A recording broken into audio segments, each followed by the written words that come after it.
Controversy queen Urvashi Rautela को तो आप जानती ही हैं, कुछ ना कुछ कंट्रोवर्सी करती रहती है, न्यूज में आती रहती है। लेकिन अब उर्वशी को एक ऐसी जगह देखा गया है जिसको देखकर आप भी ये कहेंगे कि भाई साहब ये क्या हो रहा है। हरियाणा का एक दबंग राजनेता है जिसका नाम है गोपाल कांडा। इसके एयरलाइन में एक लड़की काम किया करती थी जिसका नाम था गीतिका शर्मा।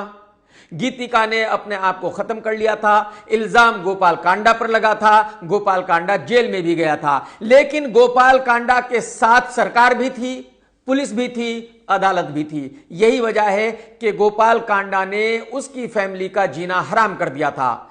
तो उस लड़की के खत्म होने के बाद कुछ दिनों के बाद उसकी मां ने भी अपने आप को खत्म कर लिया था, मजबूरी में आकर। उसके कुछ दिनों के बाद उस लड़की के फादर ने भी खुद को खत्म कर लिया था। फिर उसके भाई ने भी खुद को खत्म कर लिया था। यानी कि पूरी फैमिली खत्म हो गई। आप अंदाजा लगा सकते हैं कि गोपाल कांडा की पावर क्या है। गोपाल कांडा की वजह से एक फैमिली इस दुनिया से चली गई और भाई साहब गोपाल कांडा का बाल भी बाका नहीं हुआ।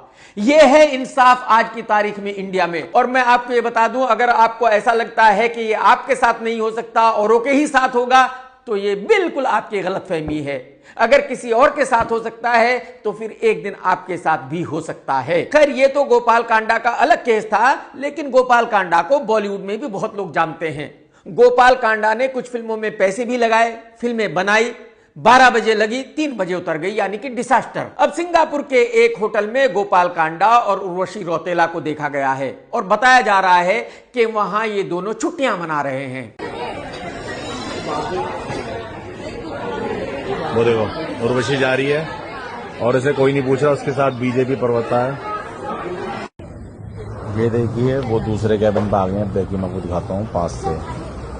ये उर्वशी और बीजेपी का जो गोपाल कांडा है वो बैठा हुआ है, जो जिसका गोवा के अंदर कसिनो भी दो पीछे। तो अगर जल्दी ही उर्वशी रौतेला की किसी फिल्म का ऐलान हो और उसका निर्माता गोपाल कांडा हो तो बिल्कुल भी सरप्राइज नहीं होना। समझ रहे हो ना भाई साहब?